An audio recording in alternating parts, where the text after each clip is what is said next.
तर रायगडच्या महाडमधील चौदार तळ सत्याग्रहाचा 99वा वर्धापन सोहळा उद्या पार पडणार आहे। या निमित्तानं चौदार तळ्याच्या सुशोभीकरणाचं भूमिपूजन सोहळ्याचं आयोजन करण्यात आलेलं आहे, अशी माहिती भरत गोगावलेंनी दिली। मुख्यमंत्री उपमुख्यमंत्री यांच्या हस्ते हा सोहळा पार पडणार असल्याचं गोगावलेंनी सांगितलं। उद्या 20 मार्च हा चौदार तळ्याच्या सत्याग्रहाचा वर्धापन दिन आणि 99वं वर्ष होतोय। पुढच्या वेळेला 100वं वर्ष होणार आहे। या वेळेला स्वतः मुख्यमंत्री उपमुख्यमंत्री आमचे काही मंत्री आमदार खासदार हे सगळे येणार आहेत आणि चौदार तळ्याच्या सुशोभीकरणाचं भूमिपूजन उद्या मुख्यमंत्र्यांच्या उपमुख्यमंत्र्यांच्या शुभ हस्ते होणार आहे। तर अकोला जिल्हा परिषदेच्या शिक्षण विभागात आंतरजिल्हा शिक्षक भरतीमध्ये प्रक्रियेत जो आहे तो मोठा घोटाळा झाल्याचा आता समोर आलाय। शिक्षकांनी बदलीचा लाभ मिळवण्यासाठी थेट दिव्यांगाचं बनावट प्रमाणपत्र सादर केलंय। यासोबतच्या बदलीमध्ये लाभ घेण्यासाठी अनेक शिक्षकांनी स्वतःचा घटस्फोट झाल्याचा खोटा बनाव केला आहे। दरम्यान या संपूर्ण प्रकरणात शिक्षकासह त्यांना मदत करणाऱ्या 300 लोकांवर निलंबनाची टांगती तलवार आहे।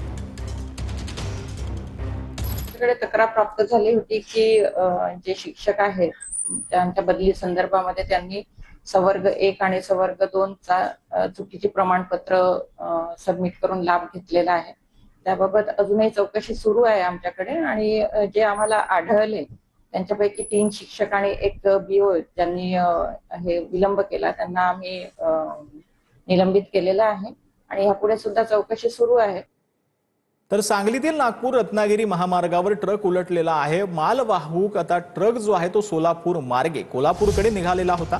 अपघातामध्ये कोणतीही जीवितहानी झालेली नाही। तर सांगलीतील नागपूर रत्नागिरी महामार्गावर ट्रक उलटलेला आहे। मालवाहू ट्रक सोलापूर मार्गे कोल्हापूरकडे निघाला होता। अपघातामध्ये कोणतीही जीवितहानी झालेली नाही।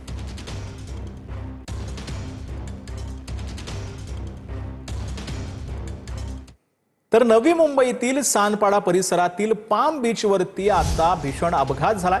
भरधाव वाहनाची दुचाकीला धडक पाहायला मिळते। तरुणाचा यामध्ये मृत्यू झालाय। एका तरुणाचा जागीच मृत्यू झाला असून मुलगी गंभीर जखमी झालेली आहे। सानपाडा पोलीस ठाण्यामध्ये 2 जणांविरोधात गुन्हा दाखल करण्यात आला। अपघातामध्ये मृत्यू झालेला प्रशांत जामदाडेच्या कुटुंबियांचा पोलिसांच्या तपासावर संशय पाहायला मिळतोय। पोलिसांनी गुन्हा दाखल करून आरोपींना सोडून दिल्याचा आरोप करण्यात आलेला आहे। त्यांनी माझं असं म्हणणं आहे की त्या पाम बीच रोडला हाय स्पीड कॅमेरे आहेत आणि त्यांनी जर ठरवलं असतं की हे 1-1.5 तासाच्या आतमध्ये त्यांनी आरोपीलाही अटक करायला पाहिजे होती आणि त्या गाड्याही अटक करायला पाहिजे होत्या आणि ड्रिंक अँड ड्रायव्हिंग आहे का ते पण बघायला पाहिजे होतं।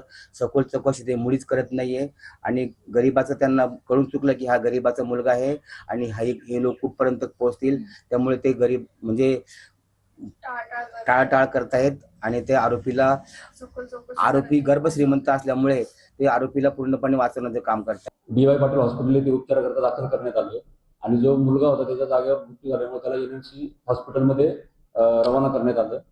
त्यानंतर त्यांचे नातेवाईक तात्काळ मिळून न आलेले पोलिसांतर्फे गुन्हा दाखल केला। सानपाडा पोलीस स्टेशन येथे गुन्हा रजिस्टर नंबर 67/2026 भारतीय न्याय संहिता कलम 106(1), 281, 125(अ), 125(ब) सह मोटर वाहन कायदा कलम 184, 134(अ) प्रमाणे गुन्हा नोंद करण्यात आला।